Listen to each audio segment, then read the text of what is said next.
Admission fee 875, monthly fee 350। ये किस course का फीस है? कॉटेज इंडस्ट्री का, जिसमें 12 तरह का आइटम हम लोग सिखाते हैं। सरफ, साबुन, जो मैंने थोड़ी देर पहले बताया। तो 875 रुपया हम लोग ये फीस देते हैं और हम लोग महीना 350 रुपया दे करके इस पढ़ाई को पढ़ते हैं और सर्टिफिकेट लेते हैं।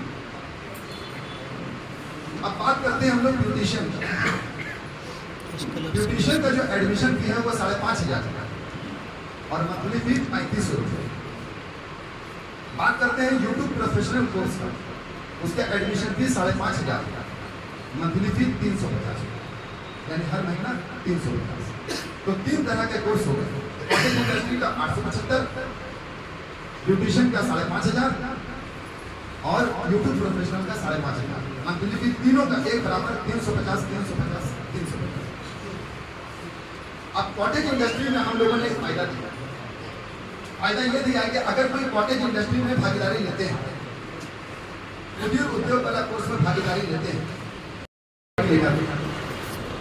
चौथा बाथरूम क्लीनर, पांचवा ग्लास क्लीनर, छठा डिटर्जेंट लिक्विड और सातवां एक और आइटम मुझे याद है, फ्लोर क्लीनर। नहीं, इसके बाद आएगा।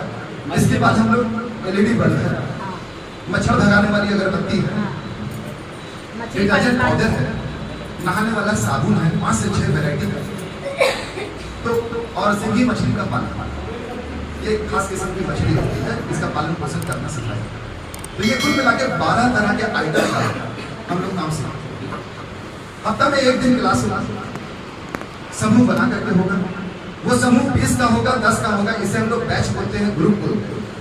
ये सीखने वाला समूह है, लोन लेने वाला समूह नहीं है। बस सीखेंगे के लिए बैठ के। हफ्ता में 1 दिन बैठेंगे, एक आइटम बनाना सीखेंगे और हमारी टीचर आपके गांव और मोहल्ले में जाएंगे और सिखा के चलेंगे। अब अपना ग्रुप अपने ही गांव मोहल्ले में किसी को भी लेकर बना सकते हैं, बशर्ते उनका उम्र 18 साल हो, वो बेरोजगार हो, यानी सरकारी नौकरी वाले शामिल ना हो हमारी संस्था में, और साथ ही साथ प्रशिक्षण के उपरांत हम लोग उनको सर्टिफिकेट दें। तो इस तरीके से प्रशिक्षण कार्यक्रम चलता रहता है। और इस प्रशिक्षण कार्यक्रम में हमारे प्रतिभागियों को किसी भी तरह का कोई मटेरियल खरीदने की जरूरत नहीं है। सीखने के लिए जो भी मटेरियल की आवश्यकता होगी हमारी टीचर यानी कि हमारी ट्रेनर लेके जाएगी साथ में और आपको सिखा के चलिए। आपको सिर्फ बैठना है एक जगह, चटाई में या दरी बिछा करके बैठना। तो यह एक कोर्स हो गया। अब चूंकि सितंबर के पहले हफ्ते में अनाउंस हो गया था कि और भी हम लोग प्रशिक्षण कार्यक्रम को लेकर के आएंगे, तो वह दूसरा प्रशिक्षण कार्यक्रम है